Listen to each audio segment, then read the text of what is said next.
Isaías, capítulo 60. Nunca mais se ouvirá de violência na tua terra, de desolação ou ruínas nos teus limites, mas aos teus muros chamarás salvação, e às tuas portas louvor. Versículo 18. Não tenho o costume de acompanhar notícias com regularidade.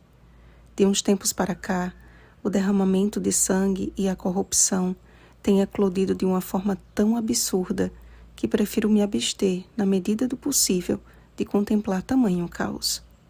Mas isso não muda o fato de que esta é a nossa realidade mundial e que a maioria da população está sofrendo, e muito. De uma forma ou de outra, as notícias correm e nem que seja pela boca de alguém, ficamos sabendo do que acontece em nosso cenário global. Então me pego a pensar: eu estou evitando olhar para não correr o risco de ficar fria ao contemplar tanta desgraça? Ou eu não estou vendo porque simplesmente não me importo? Afinal de contas, eu nem conheço essas pessoas mesmo.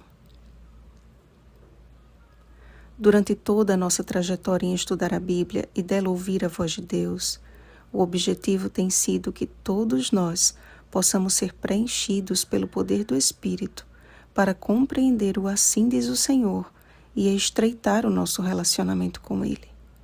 Não estudamos doutrinas de homens, mas a única e exclusivamente a Bíblia, a Palavra de Deus viva. E a Bíblia não é um livro que você abre apenas para ler o que lhe convém, mas toda ela é útil para o ensino, para a repreensão, para a correção, para a educação na justiça. 2 Timóteo capítulo 3, versículo 16. A Bíblia é a voz de um pai que ama os seus filhos, que sabe quando deve apenas confortar ou quando deve repreender com severidade.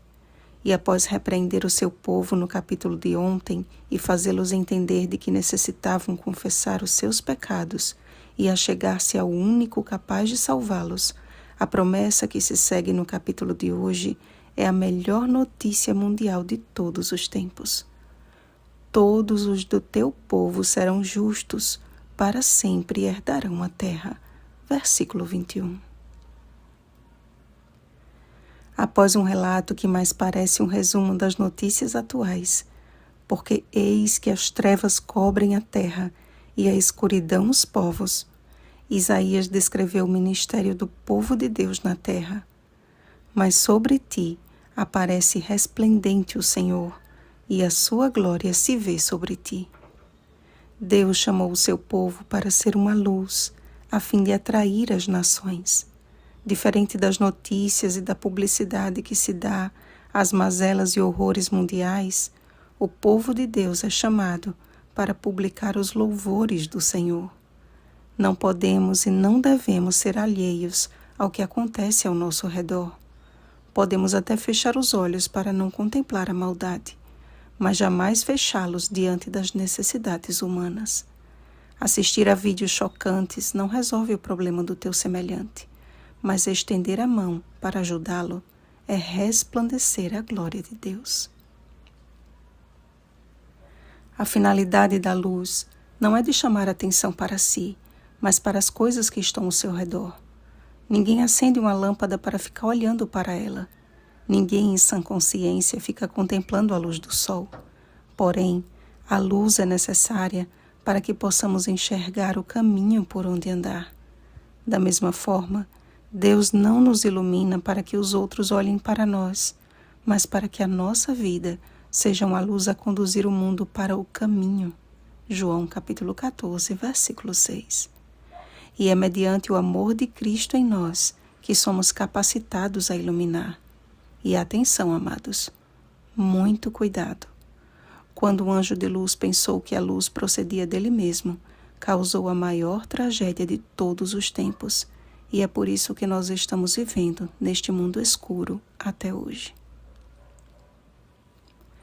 Dentro em breve estará cumprida a missão da luz do mundo, Mateus capítulo 5, versículo 14. Então, veremos a verdadeira fonte de luz e ficaremos radiantes de alegria. O nosso coração estremecerá e se dilatará de júbilo diante da glória do nosso Salvador e Redentor. Iremos para a cidade do Senhor, a Sião do Santo de Israel, onde Ele constituirá glória eterna, regozijo de geração em geração.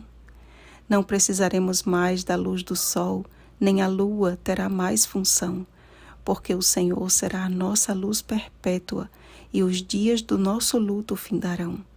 Não mais dor, não mais lágrimas, não mais violência na nova terra, nem ruínas ou desolação nos seus limites. A morte já não existirá. Apocalipse capítulo 21, versículo 4. Não haverá mais mentirosos, corruptos, assassinos ou destruidores da terra. Apocalipse capítulo 11, versículo 18. Mas todos os do teu povo serão justos, para sempre herdarão a terra. Dispõe-te, resplandece, povo do Deus vivo, porque vem a tua luz e a glória do Senhor nasce sobre ti. Levanta em redor os olhos e vê. Todos estes se ajuntam e vêm ter contigo para conhecer o nosso Deus. Falta pouco para contemplarmos a glória do unigênito do Pai. Falta pouco para o cumprimento da promessa feita pelo próprio Deus. Eu, o Senhor, a seu tempo farei isso prontamente. E este tempo está para cumprir-se, se apressa para o fim. Prepara-te, ó Israel, para te encontrares com teu Deus. Amós capítulo 4, versículo 12. Amém. Vem, Senhor Jesus. Apocalipse capítulo 22, versículo 20. Querido Pai Celestial, a tua fiel e maravilhosa promessa está para cumprir-se, mas antes que aconteça, haverá um terrível tempo de angústia. Não sabemos se o enfrentaremos, porém, venha o que vier, queremos estar prontos para sermos fiéis até a morte ou estarmos vivos por ocasião da tua volta. Falta tão pouco, Senhor, e a tua palavra diz que os sábios entenderão isso. Dá-nos a sabedoria que necessitamos, a fim de que nenhuma prova nos pegue de surpresa, mas iluminados pela glória do teu conhecimento, possamos exultar e erguer a nossa cabeça, sabendo que a nossa redenção se aproxima. Em nome de Jesus. Amém. Vigiemos e oremos. Bom dia, luz do mundo.